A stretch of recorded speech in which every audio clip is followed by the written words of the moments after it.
ગુજરાતનો આવાજ।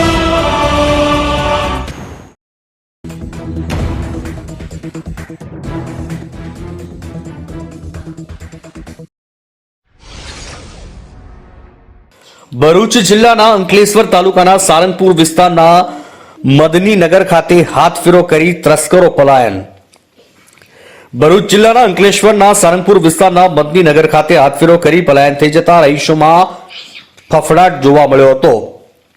બનાવની પ્રાપ્ત માહિતી અનુસાર અંકલેશ્વર જીઆઈડીસી વિસ્તારમાં આવેલ મદનીનગર વિસ્તારમાં એક પરિવાર આગળના રૂમમાં સૂતો હતો ત્યારે પાછળના દરવાજાથી ઘરમાં પ્રવેશ કરી સોના ચાંદીના અને રોકડ મળી આશરે 3,50,000નો હાથફેરો કરી તસ્કરો ફરાર થઈ ગયા હતા। વહેલી સવારે પરિવારને ચોરીની જાણ થતા અંકલેશ્વર જીઆઈડીસી પોલીસ મથકે ફરિયાદની તજવીજ હાથ ધરાઈ હતી। મારા ઘરમાં ચોરી થઈ 5 વાગે અમે આગળના રૂમમાં સૂતા હતા।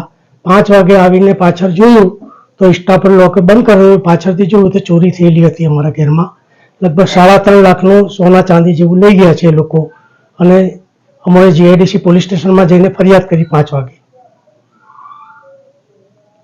અમે આગળના રૂમમાં 4 સભ્યો સૂતા હતા। મારી વહુ હતી, મારો છોકરો હતો, મારી છોકરાની વહુ હતી, 4 જણા અમે હતા।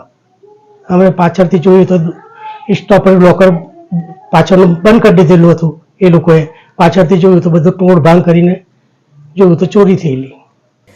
ત્યારે પોલીસે ફરિયાદ દાખલ કરી તસ્કરોને ઝડપી પાડવા માટેની તજવીજ અને વધુ કાર્યવાહીની વધુ તપાસ પણ શરૂ કરી હતી। માંચથી મોહસિન કારાનો રિપોર્ટ।